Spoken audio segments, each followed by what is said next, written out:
அவன்கிட்டே சொல்கிறார், ஜப்பேசா உனக்கு இன்னும் 2 வருஷம்தான், உன்னுடைய வாழ்க்கை நீடிக்கணும், உனக்கு பூரணமான ஆயுள் கிடைக்கணும்னா நீ அந்த ஐயார்ப்பனை விட்டுறாத, யார அந்த சிவபெருமானை விட்டுறாத, அவனை பிடிச்சிக்கோ, அவன்தான் உனக்கு ஆயுளை கொடுக்கக்கூடியவன் அப்படிங்கிற.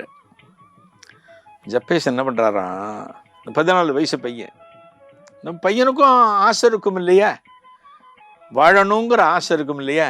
இந்த பையன் என்ன பண்ணுறான்னா, இந்த திருவையாறு கோவிலில் ஒரு தீர்த்தம் இருக்கு, ஒரு தீர்த்தம், அது பேர் சூரிய தீர்த்தம்னு பேர், ஒரு குளம் அது.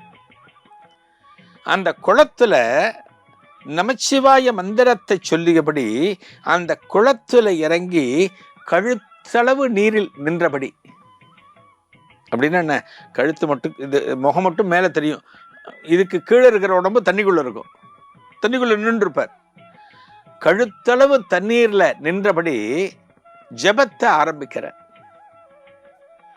எத்தனை ஜபம் செய்கிறார் தெரியுமா, எத்தனை ஜபம் இந்த ஜப்பேசன் செய்தார் தெரியுமா, 8 கோடி ஜபத்தை செய்கிறாராம், 8 கோடி ஜபம்.